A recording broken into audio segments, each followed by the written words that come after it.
Turning now to politics, we have more this morning from the upcoming book by Washington Post reporters Carol Leonnig and Philip Rucker, entitled I Alone Can Fix It. Donald Trump's words. This latest excerpt recounts former President Donald Trump's reactions to the January 6th Capitol attack. Reading from the book, quote, early on January 6th, Trump called Pence, who was spending the morning at his Naval Observatory residence before heading to the Capitol. Pence again explained the legal limits on his authority as vice president and said he planned to perform his ceremonial duty as prescribed by the Constitution. But Trump showed him no mercy. You don't have the courage to make a hard decision, he told Pence at 2:10 p.m. The first rioter entered the Capitol by breaking a window and climbing inside. A stream of Trump warriors followed him. At the White House, Trump was back in his private dining room watching everything unfold on television. Aides, including Dan Scavino and Kayleigh McEnany, popped in and out. The president was riveted. His supporters had heeded his call to march on the Capitol with pride and boldness.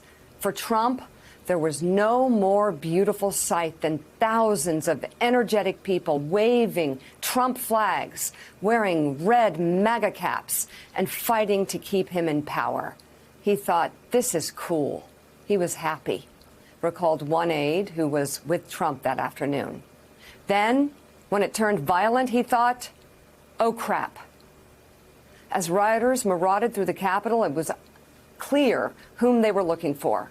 Some of them shouted, hang Mike Pence. Trump didn't exactly throw them off the hunt. At 2:24 p.m., the president tweeted, Mike Pence didn't have the courage to do what should have been done to protect our country and our Constitution. Back at the White House, Keith Kellogg, the vice president's national security advisor, was worried about Pence's safety and went to find Trump. Is Mike okay? The president asked him. The Secret Service has him under control, Kellogg told Trump. Karen is there with the daughter. Oh, Trump asked. They're going to stay there until this thing gets sorted out, Kellogg said. Trump said nothing more. He didn't express any hope that Pence was okay. He didn't try to call the vice president to check on him. He just stayed in the dining room watching television. We should mention this account has not been independently confirmed by NBC News. Let's bring in NBC News and MSNBC national affairs analyst, host and executive producer of Showtime's The Circus, and host of the Hell and High Water podcast from The Recount, John Heilemann. New York Times reporter and MSNBC national security analyst Michael Schmidt. And Casey Hunt joins us as well. Casey, we heard your announcement this morning. I've known about it. I'm practicing some radical acceptance right now, and it is not working. I've been with you on this journey, and so it's a dialectical. I can't accept it, and I'm really proud of you. So we'll talk more about this later. Michael Schmidt and John Heilemann. Heilemann, I'll go to you first. We can all talk to Casey a little bit more about this. But Heilemann, the quotes from the book and the lack of any care for his vice president, it starts right there. What are your reactions? Well, hey, good morning, Mika. And, it's been this period of the last week or two when we started to see these inside accounts. This the one that we're focusing on this morning, the Rucker and Carol Leonnig, is just the last couple of days have provided, an incredible amount of fodder.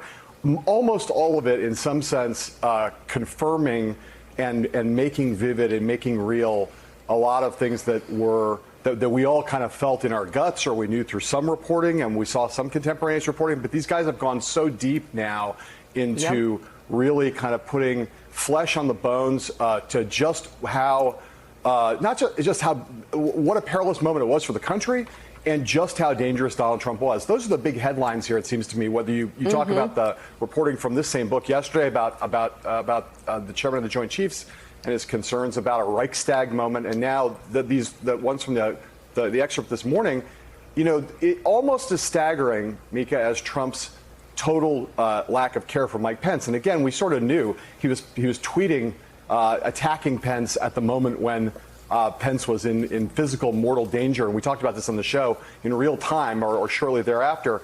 But almost as stunning as that in this excerpt is another fact that we basically knew, but really comes through blaringly, which is, where is Donald Trump, commander-in-chief?